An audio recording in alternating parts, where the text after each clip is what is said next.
The kind of night where nothing happens, and you almost wish something would. I worked the front desk at a small roadside motel. 2 floors, maybe 30 rooms total. After midnight, the world just stopped. No traffic, no voices, just the soft hum of fluorescent lights and the ticking of a clock that sounded louder than it should. That night, I remember thinking how peaceful it felt. That feeling didn't last, because at exactly 12:43 a.m., the front door buzzed. I pressed the unlock button. The door clicked open. A man stepped inside, mid-40s, tall, thin, wearing a dark hoodie, pulled low over his face. He didn't say anything. He just walked up to the desk and stood there, staring. I gave it a second, then asked, "Do you need a room?" No response, just staring. Then slowly, he nodded. Something about the way he moved felt off. Too slow, too deliberate, like he wasn't tired, he was thinking. I asked for his ID. He reached into his pocket and handed me a card. I barely glanced at it, swiped it. The machine beeped. Approved, or at least I thought it was. I handed him the key. Room 108, ground floor. He took it, but didn't leave. Not immediately. He just stood there, looking at me, for too long. Then finally, he turned and walked down the hallway. That should have been the end of it. But something felt wrong. I just didn't know what yet. About an hour later, I checked the system, just out of boredom. That's when I noticed it. Room 108 was vacant. I frowned, refreshed the screen. Still vacant. I checked the transaction log. Nothing. No payment. No record. No check-in. My stomach dropped, because I remembered it clearly. He was real. I gave him the key. So why was there no record? I checked the keycard logs. No entry. Room 108 had never been opened. Not once. I slowly looked up toward the hallway, and that's when I saw him. He was still there, sitting on the couch, facing the TV. That wasn't even on. He hadn't moved. Not for over an hour. I got up, pretending to check something. As I walked past him, I felt it. That feeling, like someone was watching me. I didn't look, but I knew. He had turned his head, following me, step by step. When I reached the desk again, I glanced up. He was already facing forward, like nothing happened. At 2 a.m., he disappeared. Gone. The couch was empty. My heart started racing. I checked the cameras. That's when I saw him, standing at the end of the hallway, half in shadow, not moving, just standing, facing a guest room door. That's when I called the police. My voice didn't sound like mine. I told them, "There's someone here, and I don't think he's a guest." While I was on the call, I kept watching the screen. He didn't knock, didn't move, just stood there, like he was waiting for something or someone. A few minutes later, he came back, walked straight to the desk, leaning forward, too close, and then he smiled. Not normal, too slow, too wide.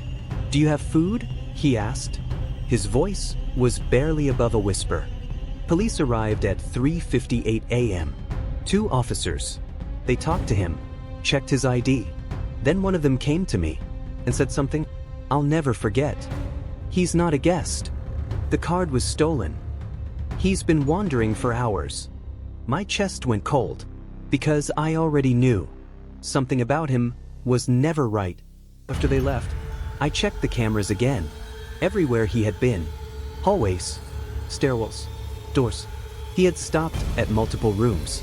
Just standing there, watching, listening, waiting, for hours. And no one knew. That was the last night I ever worked there. Not because something happened, but because something almost did. Sometimes that's worse, because you never find out what the plan was. And that question stays with you. It was one of those places you don't notice unless you absolutely have to stop. A small gas station off a nearly empty highway. No nearby buildings. No houses. Just darkness stretching in every direction. I worked the night shift, 10 p.m. to 6 a.m. First, I liked it. No crowds. No noise. Just the soft hum of the refrigerators and the occasional car pulling in for gas. That night felt normal. Until it didn't. It was around 1:12 a.m. when a car pulled in. Not unusual, but something about it made me look twice. The headlights turned off, but the engine kept running. The driver didn't get out. He just sat there, watching the store. 5 minutes passed, then 10, then 20. Still no movement, no door opening, no footsteps. Just that car, sitting there, like it was waiting for something or someone. I told myself he was probably on the phone, but deep down, I knew that wasn't it. Eventually he stepped out, slowly, like he didn't want to startle me. He walked in and smiled, too casually, too normal. "Long night?" he asked. I nodded, trying to keep it polite, but something felt off. The way he looked at me, like he already knew me. He didn't grab anything, didn't browse, just stood there, talking. "You always work Thursdays, right?" My heart skipped. I never told him that. "You close alone?" That question felt heavier, like it meant more than it should. After that night, he didn't disappear. He came back. Not every day, but often enough that it stopped feeling random. Sometimes he'd come inside. Sometimes he'd just sit in his car, watching, always watching.